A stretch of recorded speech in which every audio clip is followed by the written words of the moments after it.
The morning sun was just breaking through the trees when everything changed forever. Mary Beth had been walking beside the wagon for hours, her feet sore from the rocky trail. She was a schoolteacher, 28 years old, traveling with a small group of families heading west to start new lives. The attack came without warning. One moment, she was listening to the gentle creaking of wagon wheels and the soft voices of children playing nearby. The next moment, the air filled with war cries that made her blood run cold. Choctaw hunters burst from the forest like shadows coming to life, their faces painted for battle. Chaos erupted everywhere. Horses reared up in terror. Women screamed. Men shouted orders that nobody could hear over the noise. Mary Beth watched in horror as families scattered in all directions, some running toward the trees, others trying to protect their wagons. Through all the confusion, her eyes fell on a small boy. He looked to be about 12 years old, with dark hair and clothes that marked him as Comanche. The Miller family had taken him in as their own son after his parents died. Now he stood frozen in fear, not knowing which way to run. When one of the Choctaw hunters grabbed the boy's arm, Mary Beth felt something inside her chest tighten. The child's eyes were wide with terror. Without thinking, she started moving toward him, but strong hands grabbed her from behind. "Let me go," she shouted, struggling against her captor. But it was no use. The Choctaw warrior was too strong. She watched helplessly as they tied the boy's hands with rough rope. His name was Little Wolf, she remembered. The Millers had called him that because of his quiet, watchful nature. Now those same watchful eyes were filled with tears he was trying hard not to shed. The attack lasted less than 10 minutes, but it felt like hours. When the dust finally settled, most of the wagon train had escaped into the forest. But Mary Beth and Little Wolf found themselves prisoners, along with 2 other men who had been too slow to run. The leader of the hunting party was a tall man with scars across his cheek. His name was Running Bear, and his eyes held no mercy. He looked at his captives like they were nothing more than tools he might need later. "Why are you taking us?" Mary Beth asked, trying to keep her voice steady. Running Bear didn't answer. Instead, he barked orders in Choctaw to his men. They began tying the captives together with long ropes, preparing for a journey. Mary Beth found herself roped next to Little Wolf. The boy was shaking, and she could see he was trying not to cry. Her heart broke for him. Here was a child caught between 2 worlds, adopted by white settlers but born Comanche, and now captured by Choctaw hunters who saw him as an enemy. "It's going to be okay," she whispered to him in the few Comanche words she knew. "Stay strong." Little Wolf looked up at her with surprise. Not many white people bothered to learn his birth language. A tiny spark of hope flickered in his dark eyes. The journey began immediately. The Choctaw hunters were in a hurry to reach their hidden camp before anyone could follow them. They moved fast through the forest, following trails that only they knew. Mary Beth's teaching experience had taught her to notice details, and she tried to remember everything about their route. The way the sun fell through the trees, the sound of a distant creek, the shape of unusual rocks. If they were going to escape, she would need to know the way back. But escape seemed impossible right now. The hunters were too alert, too skilled. They moved through the wilderness like ghosts, barely making a sound even with prisoners in tow. As they walked, Mary Beth kept thinking about Little Wolf. She had seen enough frightened children in her classroom to recognize true terror. This boy wasn't just scared of being captured. He was scared of what the Choctaw hunters might do to him because of his Comanche blood. The history between the tribes was complicated and painful. Years of raids and counter-raids had created deep wounds. Little Wolf, innocent as he was, represented that painful history to his captors. When the boy stumbled over a root and almost fell, Mary Beth steadied him with her shoulder. The simple act of kindness seemed to surprise him. He had probably learned not to expect much. "Gentleness from the world. Thank you," he whispered in English. "We'll look out for each other," she whispered back. Running Bear noticed their quiet conversation and barked, something sharp in Choctaw. One of his men moved closer to the prisoners, a clear warning to stay silent. But Mary Beth had already made her decision. Whatever happened in the days ahead, she wasn't going to let this child face it alone. She had become a teacher because she believed in protecting the innocent. Now that calling would be tested in ways she had never imagined. The forest grew thicker as they traveled deeper into Choctaw territory. Tall pines blocked out most of the sunlight. The air smelled of pine needles and damp earth. Birds called from high branches, the only witnesses to their strange procession. Little Wolf's breathing was becoming labored. He wasn't used to this kind of hard travel. Mary Beth wished she could carry him, but her own hands were tied, and the rope between them allowed little freedom of movement. As the afternoon wore on, she began to understand just how far they were traveling from civilization. Each step took them deeper into a world where different rules applied. A world where a schoolteacher's authority meant nothing, and a child's life could hang in the balance of ancient grudges. But Mary Beth also began to understand something else. These Choctaw hunters were not mindless savages, as some frontier stories claimed. They were skilled men with their own code of honor. They moved with purpose and discipline. If she was going to protect Little Wolf, she would need to understand their ways and find some common ground. The sun was getting low when Running Bear finally called a halt for the night. They had traveled at least 15 miles through rough country. Mary Beth's feet were bleeding inside her boots, and Little Wolf looked ready to collapse. But they were still alive, and as long as they were alive, there was hope. That night, as they sat by a small fire under the stars, Mary Beth made a promise to herself. Whatever it took, however long it took, she would find a way to get Little Wolf to safety. The boy had already lost too much in his young life. She wasn't going to let him lose any more. The real test was just beginning. The second day of walking was worse than the first. Mary Beth's body ached in places she didn't know could hurt, but she kept her complaints to herself. Little Wolf was struggling even more. His small legs weren't built for this kind of hard travel through mountain country. Running Bear pushed them forward without mercy. The Choctaw hunters seemed to have endless energy, moving up steep hills and down rocky slopes like mountain goats. They knew these trails by heart, having hunted here for generations. Water, Little Wolf whispered around midday. His lips were cracked, and Mary Beth could see he was getting weak. She looked at their captors. They had given the prisoners small amounts of water at dawn, but it wasn't enough for this kind of travel. The hunters themselves drank freely from streams along the way, but they didn't offer any to their captives. "Please," Mary Beth called out to Running Bear. "The boy needs water." The Choctaw leader turned back to look at them. For a moment, Mary Beth thought he might ignore her completely. Then he said something to one of his men, who brought over a small gourd filled with creek water, but instead of giving it to Little Wolf, the hunter held it just out of reach. He seemed to be testing something, watching how the boy would react. Little Wolf looked at the water with desperate eyes, but he didn't beg. Even at 12 years old, he had learned that showing too much weakness could be dangerous. Mary Beth felt proud of his courage and heartbroken by his situation at the same time. "Give him the water," she said firmly. "He's just a child." The hunter looked surprised that she had spoken with such authority. After a long moment, he handed the gourd to Little Wolf, who drank gratefully but carefully, making sure not to take too much too fast. When he was done, Little Wolf offered the gourd to Mary Beth. The simple gesture of sharing, even when he was still thirsty himself, showed the kind of heart this boy had. She took a small sip and handed it back to the hunter. As they continued walking, Mary Beth began to pay more attention to the hunters themselves. She needed to understand these men if she was going to find a way to protect Little Wolf. Running Bear was clearly the leader. The others looked to him for decisions about everything from which trail to take to when they would rest. He was probably in his 30s, with the lean build of someone who lived outdoors year-round. There was intelligence in his eyes, and he seemed to notice everything that happened around him. The hunter who had given them water was younger, maybe 25. He had a gentler face than the others, and Mary Beth noticed that he sometimes looked uncomfortable when Running Bear was harsh with the prisoners. His name, she learned from listening to the others, was Swift Creek, but there was a third hunter who worried her more. He was about Running Bear's age, with angry scars on his hands and a permanent scowl on his face. The others called him Black Wolf, and Mary Beth could see hatred burning in his eyes whenever he looked at Little Wolf. She had taught enough troubled children to recognize that kind of anger. It was personal. Something had happened to Black Wolf that made him see enemies everywhere, especially in a Comanche boy's face. The trail grew steeper as the day went on.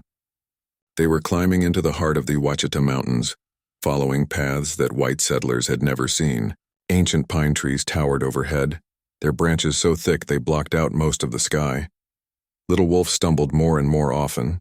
Each time he fell, Mary Beth helped him up, sharing what little strength she had. But she could see he was reaching his limits. "I can't," he whispered during one particularly steep climb. "I can't go anymore." "Yes, you can," Mary Beth whispered back. "Think about your adopted family. Think about seeing them again. We're going to get through this." But even as she said the words, she wondered if they were true. They had been walking for 2 days, and she had no idea how much further they had to go. The mountains seemed to stretch on forever. That evening, Running Bear finally called a halt in a small clearing beside a stream. The sound of running water was the most beautiful thing Mary Beth had heard in days. The hunters made camp with practiced efficiency. They built a fire, set up simple shelters, and posted guards. Everything they did showed years of experience living in the wilderness. Mary Beth and Little Wolf were tied to a large pine tree at the edge of the clearing. They could see the fire and smell the food the hunters were cooking, but they remained prisoners separate from their captors. Swift Creek brought them dried meat and more water. As he set the food down, Mary Beth looked into his eyes. "Thank you," she said quietly. He nodded slightly but didn't speak. Mary Beth got the feeling that he wanted to be kinder to them but couldn't afford to show it in front of the others. That night, as Little Wolf slept against her shoulder, Mary Beth stared up at the stars through the pine branches. She had never felt so far from civilization. Every star seemed to remind her that they were alone in a vast wilderness with men who might decide their fate based on old grudges and tribal politics. But she also felt something else growing inside her. A fierce determination that surprised her with its strength. She had always been protective of her students, but this was different. This was a fight for survival, and she discovered she was willing to do whatever it took to keep Little Wolf safe. The third day brought new challenges. The trail became even more difficult, winding through rocky canyons and across streams swollen with mountain runoff. Little Wolf's energy was almost gone, and Mary Beth found herself half carrying him for long stretches. Running Bear grew impatient with their slow progress. Several times he threatened to leave them behind, but something always stopped him. Mary Beth began to suspect that they weren't just random captives. The Choctaw hunters had taken them for a specific reason, though she didn't know what it was yet. Around noon, they reached a ridge that looked out over a hidden valley. Mary Beth's heart sank when she saw smoke rising from the valley floor. The hunting camp was still far below them, but it was finally in sight. "Almost there," Running Bear said in English, speaking directly to his prisoners for the first time. Little Wolf looked at the distant smoke with fear in his eyes. He understood, as Mary Beth did, that reaching the camp would bring new dangers. Whatever the Choctaw hunters planned for them would begin once they arrived. As they started down the long trail into the valley, Mary Beth made herself a promise. She had kept Little Wolf alive for 3 days in the wilderness. Now she would find a way to keep him alive whatever came next. The hardest part of their journey was just beginning. The hunting camp spread across the valley floor like a small village. Mary Beth counted at least 15 shelters made from animal skins and bent branches. Smoke rose from several cooking fires, and she could see women and children moving between the structures. Her first thought was relief. A camp with families couldn't be entirely hostile. Children meant there were people here who understood the value of protecting the innocent. Her second thought was fear for Little Wolf. As soon as they entered the camp, people came out to stare at the prisoners. Mary Beth felt their eyes studying every detail of her appearance. Her torn dress, her tangled hair, her pale skin marked by days in the sun. But it was Little Wolf who drew the most attention. An old woman with gray braids pointed at the boy and spoke rapidly in Choctaw. Her voice was angry, and Mary Beth didn't need to understand the words to know they weren't welcoming. "What is she saying?" Mary Beth asked Swift Creek quietly. He hesitated, then answered in a low voice. "She says the boy brings bad spirits to our camp. She remembers when Comanche raiders killed her grandson." Mary Beth's heart sank. She had hoped that being in a family camp would make Little Wolf safer. But she was beginning to understand that his tribal identity made him a target everywhere. Running Bear led them to a shelter at the edge of the camp. It was small and dark inside, with barely enough room for 2 people to lie down. A guard was posted outside, making escape impossible. As night fell, Mary Beth listened to the sounds of the camp around them. She could hear children laughing, adults talking around the fires, and dogs barking at shadows. It sounded almost peaceful, which made their situation feel even more strange. Little Wolf hadn't spoken since they arrived. He sat in the corner of the shelter, hugging his knees and staring at nothing. Mary Beth could see the fear in his eyes, but also something else, a kind of resignation that broke her heart. "Talk to me," she said softly. "Tell me about your family." "My real family or my adopted family?" he asked. "Both." Little Wolf was quiet for a long time. Then he began to speak, his voice barely above a whisper. "My parents died when I was 8. Sickness took them, not war. The Miller family found me alone and hungry.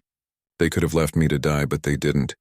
Mrs. Miller said every child deserves love no matter where they come from." Mary Beth felt tears in her eyes. She had met the Millers briefly before the attack. They seemed like good people, the kind who would take in an orphaned child without thinking twice about tribal differences. "The Millers taught me English and how to read," Little Wolf continued. "But they also made sure I remembered my Comanche heritage. They said I should be proud of who I am." "They were right," Mary Beth said. "You should be proud." "Then why does everyone hate me for it?" Little Wolf asked. "The white settlers in town whispered about the Indian boy whenever I walked by. And now these Choctaw hunters look at me like I'm their enemy. I never hurt anyone." Mary Beth didn't have a good answer for that question. She'd seen enough prejudice in her life to know that fear and hatred often had nothing to do with the actual person being targeted. The next morning brought new concerns. Black Wolf, the hunter with the angry scars, came to their shelter with several other men. His eyes were full of rage as he stared at Little Wolf. He spoke rapidly in Choctaw, gesturing at the boy. Mary Beth could see that he was arguing for something, and from his tone it wasn't anything good. Running Bear responded with sharp words of his own. The two men seemed to be having a heated disagreement about what to do with their prisoners. Finally, Black Wolf turned to leave, but not before spitting on the ground near Little Wolf's feet. The message was clear. He saw the boy as something disgusting and dangerous. What was that about? Mary Beth asked Swift Creek when he brought them food later. Swift Creek looked around to make sure no one was listening. Black Wolf lost his wife and children in a Comanche raid 5 years ago. He wants to use the boy to send a message to any Comanche warriors in the area. "What kind of message?" Mary Beth asked, though she was afraid she already knew. "The kind that involves revenge," Swift Creek said quietly. Mary Beth felt cold fear wash over her. She had hoped that being in a family camp would protect Little Wolf, but now she realized it might make things worse. Every person here had probably lost someone to tribal warfare. Little Wolf's presence reminded them of all their pain and anger. That afternoon, she overheard an argument between Running Bear and Black Wolf near the main fire. Even without understanding Choctaw, she could tell that Black Wolf was pushing for immediate action while Running Bear wanted to wait. But wait for what? Mary Beth wondered if they were expecting someone important to arrive, someone who would make the final decision about the prisoner's fate. As the days passed, the tension in the camp grew thicker. Mary Beth noticed that some of the younger hunters seemed to agree with Black Wolf's position. They would gather around him in the evenings, listening to his angry speeches and nodding their heads. Little Wolf grew quieter and more withdrawn. He barely ate the food they brought him, and Mary Beth could see that hopelessness was settling over him like a dark cloud. "Don't give up," she told him one night. "We're going to find a way out of this." "How?" Little Wolf asked. "Even if we could escape, where would we go? We're hundreds of miles from any settlement, and I don't know these mountains." Mary Beth had been thinking about that same problem, but she had also been observing the camp, learning its routines and watching for opportunities. She had noticed that Swift Creek often volunteered for guard duty. She had seen how uncomfortable he looked when Black Wolf talked about revenge, and she had watched the way some of the women in the camp looked at Little Wolf, not with hatred but with the protective instincts that mothers have for all children. There were allies here, Mary Beth realized. People who might help them if she could find the right approach. But she would have to be very careful. One wrong move could get them both killed. The key was understanding what these people valued most. From her observations, she could see that honor was important to them. Family was important.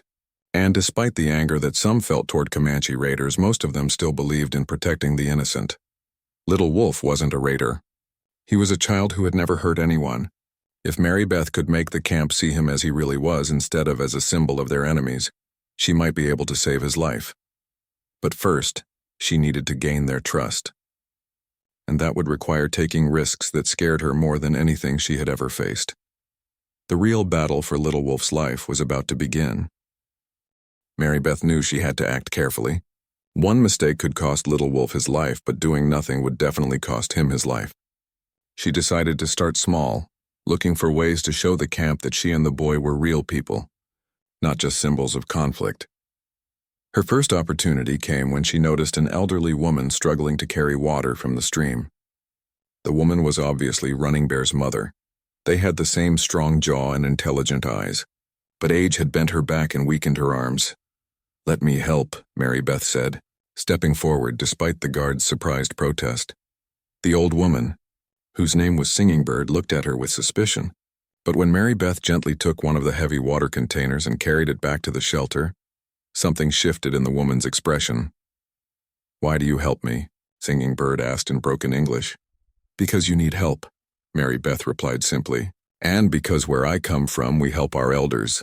Singing Bird studied her for a long moment. Then she nodded slightly as if approving of something she saw. Over the next few days, Mary Beth found other small ways to make herself useful. She helped tend a cooking fire when the wind kept blowing it out. She showed a young mother how to tie a cloth sling that would make carrying her baby easier. She even helped repair a torn piece of clothing using techniques she had learned from her own grandmother. Each act of service was small, but together they began to change how people in the camp saw her.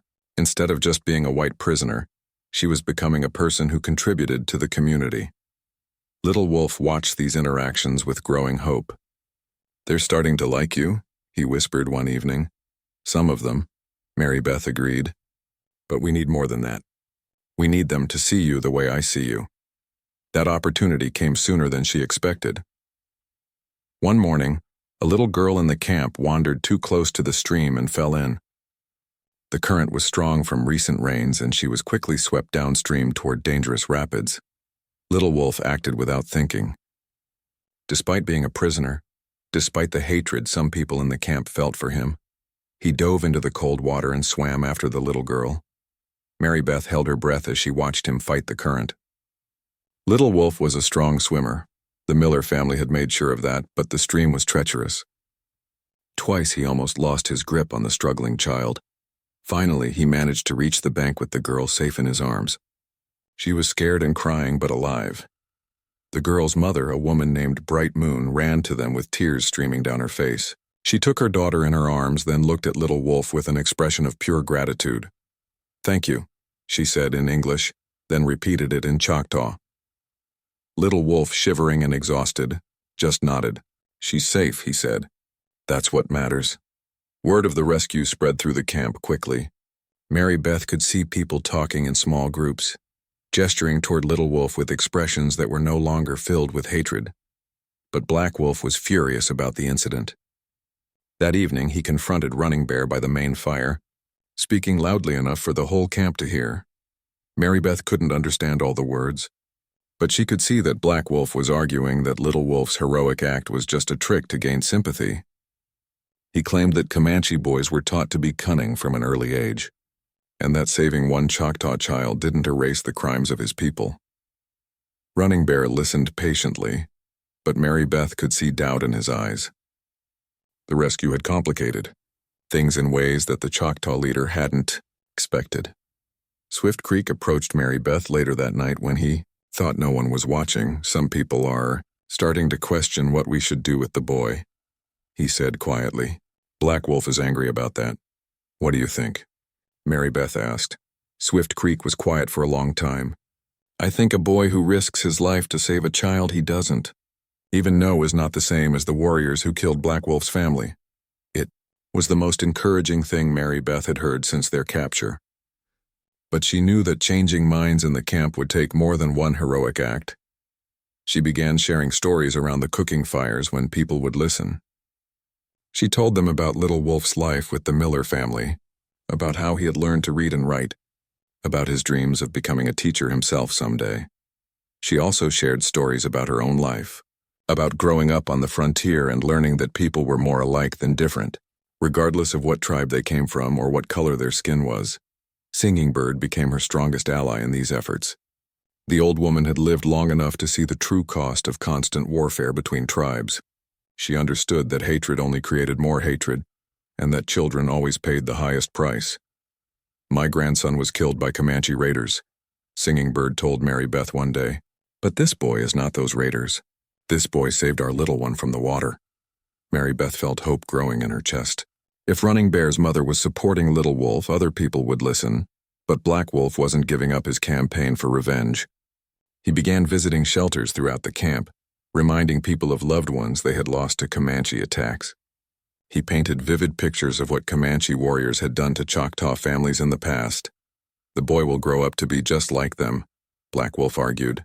"Better to end the threat now before he can kill our children." The camp became divided.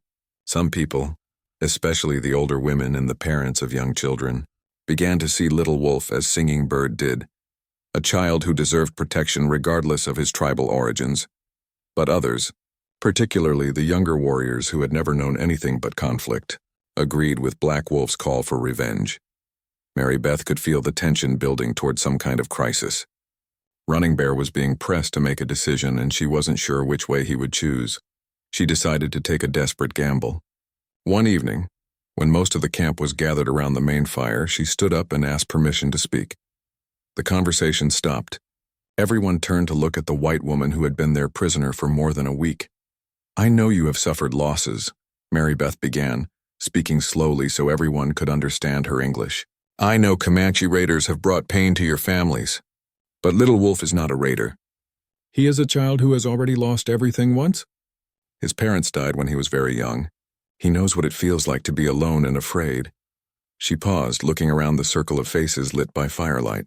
"Today he proved who he really is. When one of your children was in danger, he didn't think about tribes or old conflicts.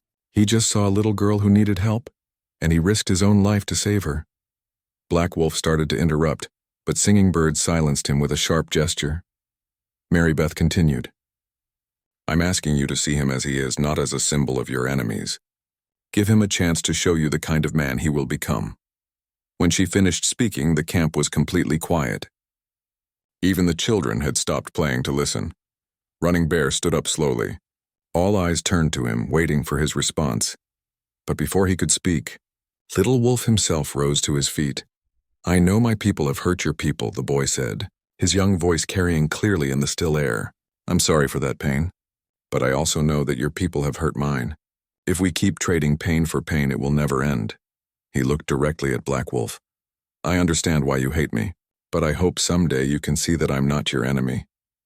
The words of a 12-year-old boy, spoken with courage and dignity, hung in the air like a challenge to everything the adults thought they knew about tribal loyalty and ancient grudges.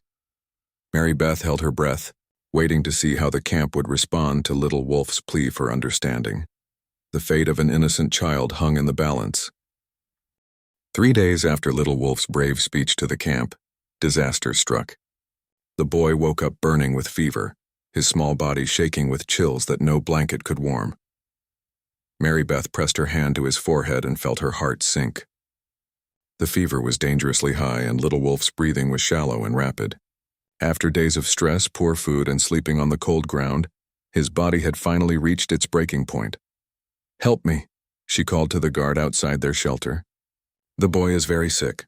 The guard peered inside, took one look at Little Wolf's flushed face and glassy eyes, then hurried away to find Running Bear.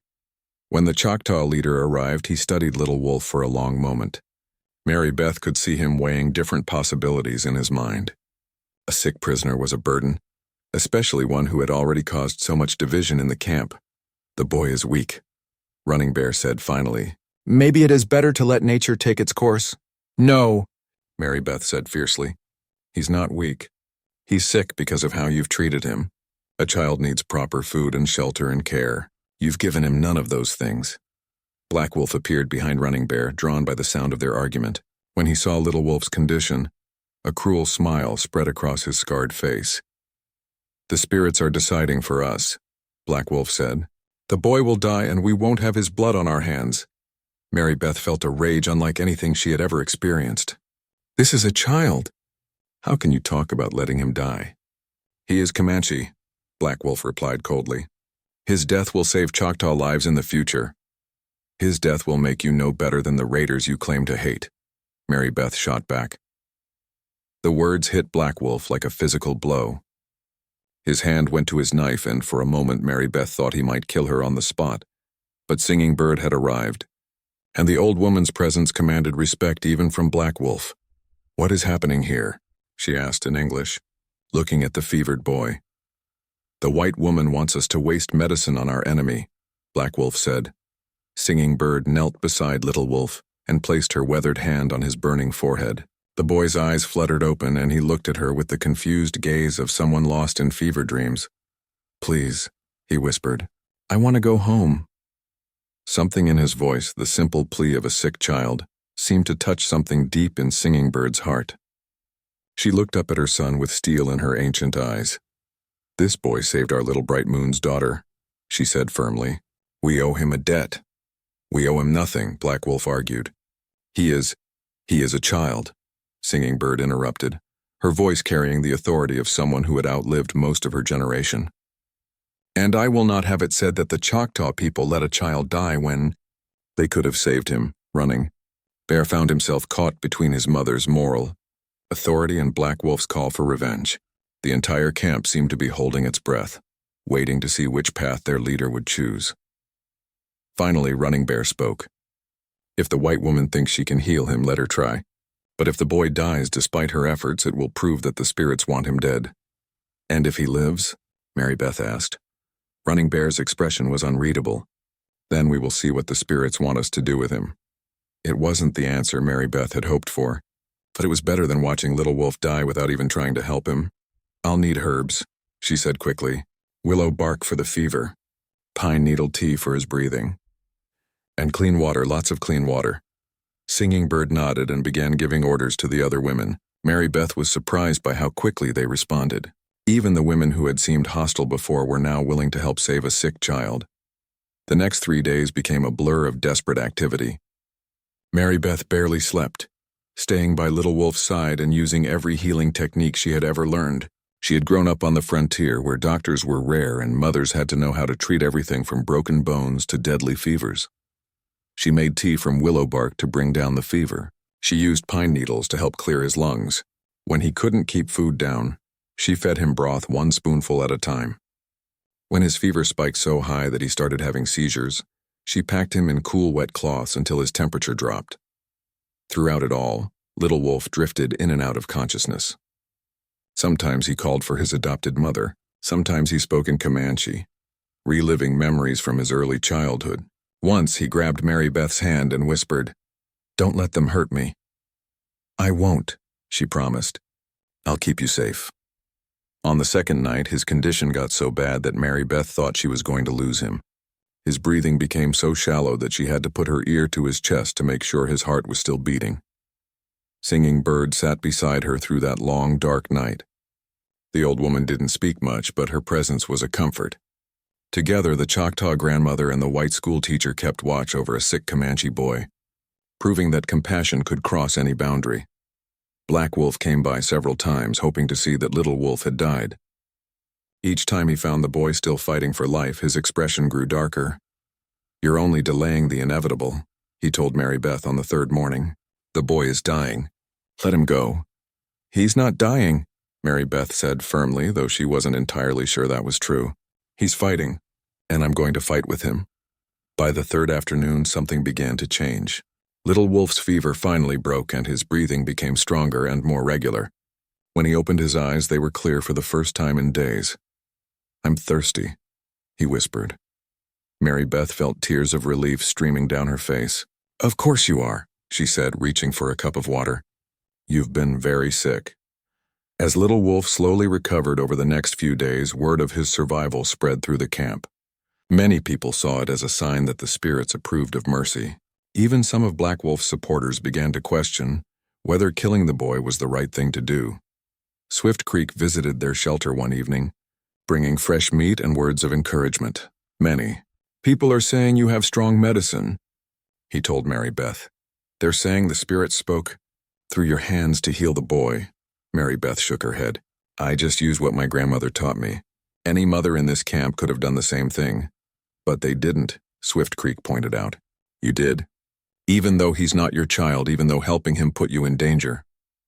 The young hunter was right, Mary Beth realized. By fighting so hard to save Little Wolf, she had proven something important to the camp. She had shown that her care for the boy went beyond tribal loyalty or racial sympathy. She had risked everything to save a child simply because he needed saving. But as Little Wolf grew stronger, Mary Beth knew their biggest challenges still lay ahead. Black Wolf's anger had only grown during the boy's illness. He saw Little Wolf's recovery as a personal defeat, and he was more determined than ever to see the boy dead. The division in the camp was deeper than ever. Some people now saw Little Wolf as someone worthy of protection, but others, led by Black Wolf, viewed his survival as proof that he possessed dangerous spiritual power that needed to be destroyed. Running Bear was being pressured from all sides to make a final decision about the prisoner's fate. Mary Beth could see the weight of leadership wearing on him. Whatever choice he made would anger half his people. As Little Wolf sat up for the first time in days, eating real food and talking in his normal voice, Mary Beth felt both triumph and terror. She had saved his life, but she might have only delayed his death. The real test was still coming, and next time herbs and determination might not be enough to protect him. As Little Wolf grew stronger, Mary Beth began to understand that time was running out. Black Wolf's patience was wearing thin, and she could see him gathering support among the younger warriors. Every day they stayed in the camp made their situation more dangerous. She started paying closer attention to the daily routines of their captors. The hunters left camp early each morning to track game in the surrounding mountains. They usually returned before sunset, but sometimes hunting parties stayed out for 2 or 3 days if they found good sign. The camp was never completely unguarded, but the number of warriors left behind varied depending on how many hunting parties were out. Mary Beth began to count heads each morning, looking for patterns that might give her and Little Wolf a chance to escape. Her biggest advantage was that most people in the camp had stopped seeing her as a dangerous prisoner. Her work caring for Little Wolf had earned her a grudging respect, and the women now allowed her to help with daily tasks around the camp. This freedom of movement let her explore more of the area. She helped gather firewood, which took her to the edge of the camp. She assisted with cooking, which let her observe who came and went from different shelters. Most importantly, she helped tend the horses, which gave her a chance to study the animals and figure out which ones were strongest and most reliable. Little Wolf noticed her increased activity. "You're planning something," he said one afternoon as they sat together outside their shelter. "Maybe," Mary Beth admitted. "Are you strong enough to travel?" Little Wolf tested his legs, standing up and walking a few steps. He was still weak from his illness, but his strength was returning quickly. "I think so. But where would we go? We're hundreds of miles from any town." Mary Beth had been thinking about that same problem. They couldn't simply wander into the wilderness and hope to find civilization. They needed a specific destination and a route to get there. "Do you remember anything about the trail we took to get here?" she asked. Little Wolf closed his eyes, concentrating. "Some of it. There was a big rock shaped like a bird's head about halfway here, and we crossed 3 streams, always going uphill. It wasn't much, but it was a start." Mary Beth had been trying to memorize landmarks too, but her attention had been focused on keeping Little Wolf alive during the journey. Together, they might be able to piece together enough information to find their way back. The key would be getting a good head start before their absence was discovered. If the hunting parties were out when they escaped, it might be hours before anyone realized they were gone, but they would need help. Even with the best possible circumstances, a woman and a weakened boy couldn't outrun experienced Choctaw hunters through their own territory. Mary Beth found her answer in an unexpected place. Swift Creek had been watching her more closely lately, and she could see conflict in his young face. He brought them food more often than necessary, and sometimes he lingered to talk instead of hurrying away. One evening, when most of the camp was gathered around the main fire listening to stories, Swift Creek approached their shelter with an unusual request. "The boy saved Bright Moon's daughter," he said quietly. "I want to know more about why he did it." Mary Beth glanced around to make sure no one was listening. "Why don't you ask him yourself?" Swift Creek seemed nervous about talking directly to Little Wolf, but after a moment he knelt down beside the boy. "Why did you save our child?" he asked in careful English. "You knew some people here wanted to hurt you. You could have let her drown and maybe we would have blamed ourselves. Little Wolf looked surprised by the question. She was just a little girl, he said simply. She was scared and in danger. I couldn't just watch her die. Even though she was Choctaw, she wasn't Choctaw to me in that moment, Little Wolf explained. She was just a child who needed help. Swift Creek was quiet for a long time processing this answer. Finally, he said, Black Wolf says your people are born evil. He says Comanche children are taught to hate from the time they can walk. Some children are taught to hate, Little Wolf admitted, but not all of them. My birth parents taught me that all life is sacred. My adopted parents taught me the same thing in a different way. The little girl's life was sacred no matter what tribe she belonged to. Mary Beth watched Swift Creek's face as he absorbed these words. She could see the young man struggling with ideas that challenged everything he had been taught about tribal enemies. What about your future? Swift Creek asked. If you live to become a man, will you join raiding parties against Choctaw villages? Little Wolf shook his head firmly. I want to be a teacher, like Mary Beth. I want to help children learn to read and write and think for themselves. There's already too much fighting in the world. Swift Creek stood up slowly, his expression thoughtful. Thank you for talking with me, he said, then walked away into the darkness. Mary Beth felt a spark of hope. If she could convince Swift Creek that helping them escape was the right thing to do, they might have a real chance. Over the next few days, she began having careful conversations with the young hunter. She learned that he had grown up hearing stories about Comanche raids, but he had never actually seen the aftermath of an attack. His hatred was based on stories rather than personal experience. She also learned that Swift Creek had doubts about some of the things his elders taught. He questioned whether all members of an enemy tribe could really be evil. He wondered if there might be better ways to resolve conflicts than endless cycles of revenge. Most importantly, Mary Beth discovered that Swift Creek had a strong sense of honor. He believed in protecting the innocent and keeping his word. If she could frame their escape as a matter of honor rather than betrayal, he might be willing to help. The opportunity came sooner than she expected. Black Wolf's impatience finally boiled over. He confronted Running Bear in front of the entire camp, demanding immediate action against Little Wolf. The boy has been here too long, Black Wolf declared. Every day we delay gives other Comanche bands more time to organize attacks against us. We need to send a message that will make them think twice. Running Bear tried to maintain his authority, but Mary Beth could see that support for his moderate position was weakening. Some of the hunters were nodding in agreement with Black Wolf's words. What message do you want to send? Running Bear asked. Black Wolf's answer made Mary Beth's blood run cold. The same message the Comanche sent when they killed my family. No mercy for enemies, no matter how young they are. The debate that followed was heated and sometimes angry. Mary Beth didn't understand all the words, but she could see the camp dividing into two clear factions. The women and older men generally supported showing mercy to Little Wolf. The younger warriors increasingly favored Black Wolf's call for revenge. When the argument finally ended without a decision, Mary Beth knew their time had run out. Running Bear was losing control of his people, and Black Wolf would soon force him to act. That night, she made her desperate gamble. She waited until the camp was quiet, then slipped out of the shelter and found Swift Creek on guard duty near the horse corral. I need to ask you something, she whispered, and I need you to answer from your heart, not from what others have taught you. Swift Creek looked around nervously, but nodded for her to continue. Do you think Little Wolf deserves to die? The question hung in the air between them. Mary Beth could see Swift Creek wrestling with his conscience, trying to separate his own feelings from the expectations of his tribe. No, he said finally. He's just a boy, a good boy who saved one of our children. Then help us, Mary Beth said urgently. Help us get away from here before Black Wolf convinces everyone that killing him is necessary. Swift Creek's eyes went wide. You're asking me to betray my own people. I'm asking you to save an innocent child, Mary Beth corrected. Sometimes doing the right thing means going against what everyone else expects. She could see the young man's internal struggle playing out on his face.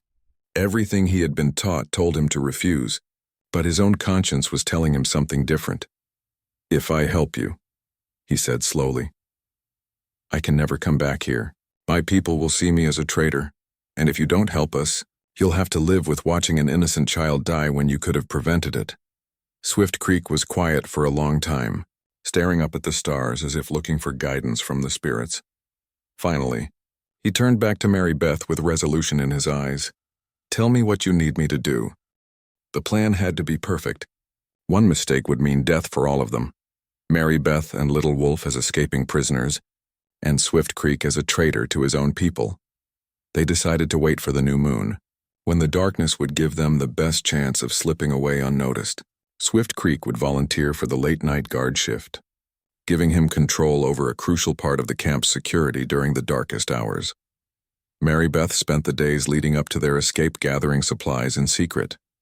She collected dried meat from her daily food portions, hiding small pieces in her clothing. She saved water in a small gourd that Swift Creek had quietly provided. Most importantly, she worked on preparing Little Wolf for the grueling journey ahead. The boy was much stronger than he had been during his illness, but he was still not at full strength. Mary Beth taught him breathing exercises to build up his endurance.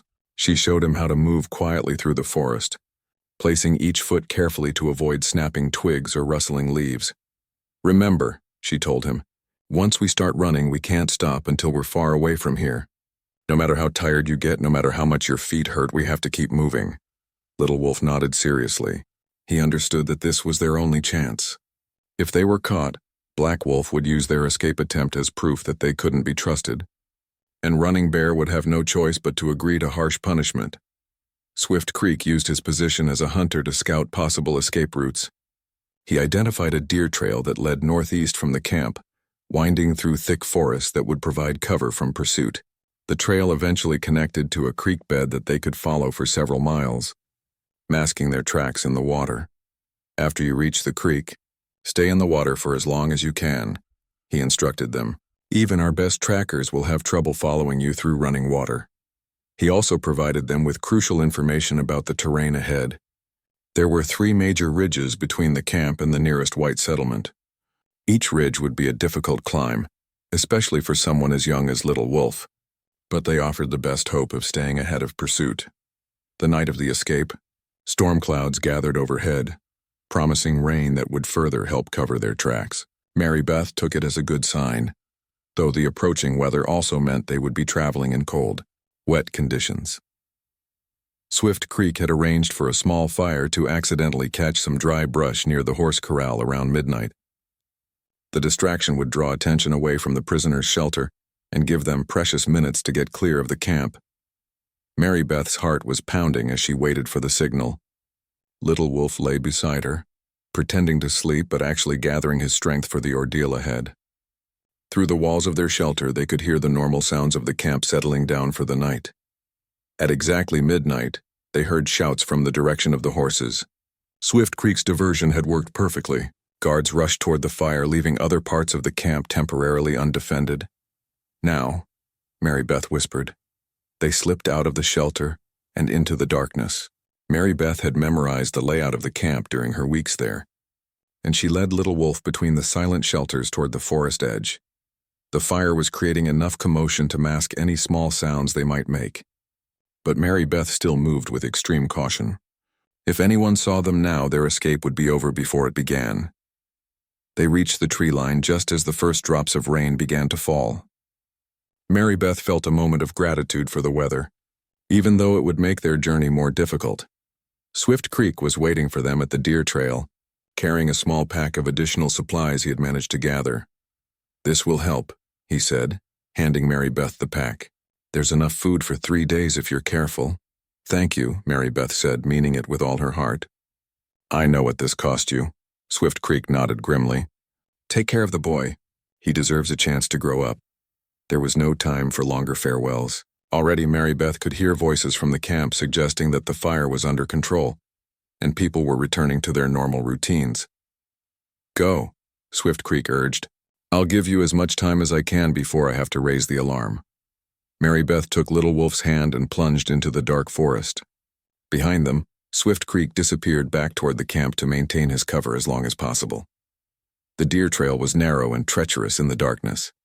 Mary Beth had to feel her way forward, testing each step to avoid roots and holes that could cause a twisted ankle or worse.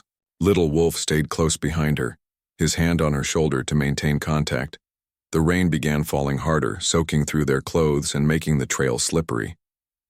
but Mary Beth welcomed it, knowing that each drop was washing away their scent and making tracking more difficult. They walked for what felt like hours before reaching the creek Swift Creek had described. The sound of running water was a welcome relief after the tense silence of the forest. Mary Beth led Little Wolf into the cold stream, gasping as the water reached their knees. The current was strong enough to require careful footing, but not so powerful that it would sweep them away. "How long do we stay in the water?" Little Wolf asked, his teeth chattering from the cold. "Until dawn," Mary Beth replied. "Then we'll find the ridge trail Swift Creek told us about." They had been walking in the creek for about an hour when they heard the sound that chilled Mary Beth's blood, hunting horns, echoing through the mountains behind them. Their escape had been discovered. "They're coming," Little Wolf said, fear creeping into his voice. "Then we move faster," Mary Beth replied, pulling him forward through the water. The horn sounded again, closer this time. Mary Beth could imagine Black Wolf leading the pursuit, his face twisted with rage at being denied his revenge. The thought of what he would do if he caught them gave her strength to keep moving despite her exhaustion. As the first gray light of dawn appeared through the rain clouds, Mary Beth spotted the ridge trail Swift Creek had described.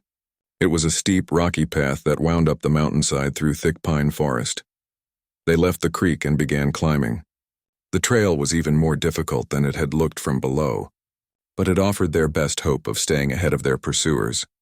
Little Wolf struggled with the steep grade, his recent illness still affecting his stamina. Mary Beth had to help him up the steepest sections, sometimes practically carrying him when his strength gave out. Halfway up the ridge, they heard something that made both of them freeze in terror, the sound of dogs barking in the distance. "Tracking dogs," Mary Beth said grimly. "Swift Creek didn't mention those. Can we outrun them?" Little Wolf asked. Mary Beth looked at the boy's exhausted face and knew the honest answer. "Probably not, but we're going to try." They pushed themselves harder, ignoring the burning in their legs and the sharp pain in their lungs. The rain had stopped, but the rocks were still slippery and treacherous. As they neared the top of the ridge, Mary Beth could hear the dogs getting closer. Their barks were more excited now, indicating they had found a fresh scent trail. But when they finally reached the ridgetop, Mary Beth saw something that filled her with hope. In the distance, barely visible through the morning mist, she could see riders approaching from the opposite direction. They weren't Choctaw hunters. They were wearing the blue uniforms of U.S. cavalry. "Little Wolf," she said, pointing toward the distant riders. "Look." The boy's eyes went wide with hope and relief. "Are they looking for us?" "I think they might be," Mary Beth said. "But we have to reach them before our pursuers reach us." They began running down the far side of the ridge, throwing caution aside in their desperate race toward rescue. Behind them, the barking of the tracking dogs grew louder and more urgent. The cavalry patrol had spotted them now and was riding hard in their direction. Mary Beth could see the leader raising his hand to signal his men forward, but the Choctaw hunters had reached the ridgetop too. Mary Beth could hear Black Wolf's voice shouting orders, probably telling his men to spread out and cut off the escape routes. It was going to be close. Too close. Mary Beth grabbed Little Wolf's hand and ran harder than she had ever run in her life, racing toward the blue uniforms that represented safety and freedom. The sound of hoofbeats grew louder from both directions as the two groups of riders converged on the exhausted fugitives. Everything depended on who reached them first. The cavalry horses reached them first, their riders pulling up in a cloud of dust and shouting questions in English. Mary Beth had never been so happy to hear her own language spoken by people who meant to help rather than harm. "Please," she gasped, barely able to speak from exhaustion. "We're escaped prisoners. The boy needs protection." The cavalry captain, a weathered man with kind eyes, quickly assessed the situation. He could see the Choctaw hunters approaching fast from the ridge, and he understood immediately that these bedraggled fugitives needed his help. "Get them on horses," he ordered his men. Now, strong hands lifted Mary Beth and Little Wolf onto cavalry mounts just as Black Wolf and his warriors came thundering down the hillside. For a moment, it looked like there might be a violent confrontation between the two groups. But the cavalry captain rode forward to meet Running Bear, who had taken the lead as the Choctaw party approached. The two men faced each other across 20 yards of open ground, their followers tense and ready for trouble. "These people are under military protection now," the captain said firmly. "We're taking them back to Fort Gibson." Running Bear's face was grim, but Mary Beth could see him calculating the odds. His hunting party was outnumbered, and they were far from their own territory. A fight here would likely end badly for the Choctaw. "The woman and boy are our prisoners," Running Bear said. "They were taken in a legitimate raid." "And now they're free," the captain replied. "Unless you want to explain to the territorial governor why you attacked U.S. cavalry, I suggest you let us pass." Black Wolf started to ride forward, his hand on his weapon, but Running Bear stopped him with a sharp command. The older warrior was angry, but he wasn't foolish enough to start a war over two prisoners. Mary Beth held her breath as the tense standoff continued. Little Wolf sat on the horse behind her, his small arms wrapped around her waist, trembling from exhaustion and fear. Finally, Running Bear raised his hand in a gesture that his men understood. They would withdraw without fighting. "This is not finished," Black Wolf snarled, glaring at Mary Beth and Little Wolf with pure hatred. But Running Bear had made his decision. "Yes, it is," he said quietly. "We have bigger concerns than chasing escaped prisoners." The Choctaw hunting party turned and rode back toward the ridge, disappearing into the forest like shadows. Mary Beth didn't fully relax until they were completely out of sight. "Thank you," she said to the cavalry captain. "I thought we were going to die." "You almost did," the captain replied. "We've been searching for survivors of that wagon train attack for 2 weeks. You're the first people we've found alive." The ride to Fort Gibson took 3 days, but it felt like a dream compared to the nightmare of the past weeks. Mary Beth and Little Wolf rode with the patrol, eating real food and sleeping in warm blankets for the first time since their capture. Little Wolf slowly began to come back to life during the journey.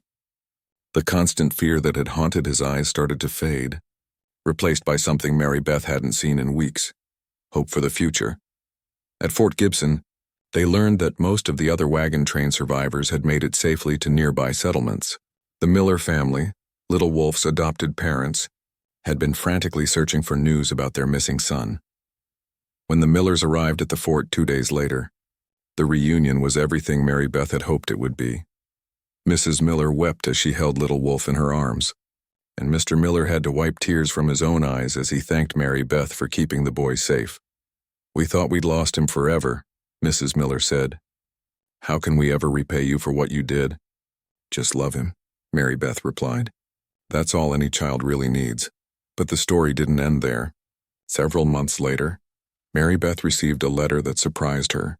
It was from Swift Creek, delivered through a complex network of traders and frontier contacts. The young Choctaw hunter had indeed been banished from Running Bear's band for his role in their escape. But instead of becoming an outcast, he had found his way to a group of younger Native Americans who were working for peace between the tribes. "I learned something important from you and the boy," Swift Creek wrote in careful English. "I learned that doing what's right is more important than doing what's expected. I'm working now to teach other young men the same lesson." The letter went on to explain that Black Wolf had lost much of his influence after their failed pursuit. Many people in the camp had begun to question whether his calls for revenge were really serving their people's best interests. Even more surprisingly, Running Bear himself had begun to change his approach to dealing with other tribes. The incident with Little Wolf had forced him to confront the difference between justice and revenge, and he was slowly moving his people toward a more peaceful path. Mary Beth shared the letter with Little Wolf, who had grown several inches and gained back all his strength in the months since their escape. The boy was thriving in school and had not given up his dream of becoming a teacher himself someday. "Do you think Swift Creek is happy with his choice?" Little Wolf asked after reading the letter. "I think he's proud of his choice," Mary Beth replied, "and I think he should be." Years passed and Mary Beth continued teaching in frontier schools, always carrying with her the lessons she had learned during those harrowing weeks in the Choctaw camp. She had discovered that courage wasn't the absence of fear, but the willingness to do what was right despite being afraid. Little Wolf grew up to fulfill his childhood dream. He became a teacher and later a school principal, dedicating his life to educating children from all backgrounds. He never forgot the woman who had risked everything to save his life, and he made sure his own students learned about the importance of protecting the innocent. Sometimes, when he told the story of his rescue to his classes, students would ask if he hated the Choctaw people for what they had done to him. "No," he would always answer. "I learned that there are good and bad people in every group, The man who wanted to hurt me was driven by pain and anger. But there were others like Swift Creek and Singing Bird who chose compassion over hatred. Those are the people I choose to remember. Mary Beth and Little Wolf stayed in touch throughout their lives. Their bond forged in those desperate days never truly broken. They had saved each other in different ways. She had protected his life, and he had shown her a kind of courage she never knew she possessed. The story of their escape became legend in the frontier territories, told and retold around campfires and in trading posts. But for Mary Beth, the most important part of the story was always the same. Sometimes one person's decision to do the right thing, no matter how dangerous or difficult, can change everything. Swift Creek had made that choice when he helped them escape. Singing Bird had made it when she insisted on showing mercy to a sick child, and Mary Beth had made it when she decided that protecting Little Wolf was worth risking her own life. In the end, their story wasn't really about tribal conflicts or frontier dangers. It was about the simple truth that every child deserves protection, every life has value, and courage is always a choice. The wilderness that had once seemed so threatening became just another chapter in their lives, one that taught them both who they really were when everything else was stripped away. They had found strength they didn't know they possessed and discovered that love and protection could transcend any boundary of race, tribe, or circumstance. Little Wolf grew up to be exactly the kind of man Mary Beth had believed he could become: strong, compassionate, and dedicated to making the world a better place for the next generation of children. And Mary Beth continued teaching, always remembering that her most important lesson had been learned not in a classroom, but in a hidden valley where she had discovered that protecting the innocent was worth any sacrifice. Their story lived on, inspiring others to choose courage over comfort, compassion over hatred, and hope over despair. In a world often divided by differences, they had proven that shared humanity was stronger than ancient conflicts, and that sometimes the most unlikely people could become family. Through the simple act of caring for each other, the teacher and the Comanche boy had started as strangers thrown together by circumstances beyond their control. They ended as proof that love, courage, and determination could overcome even the most impossible odds.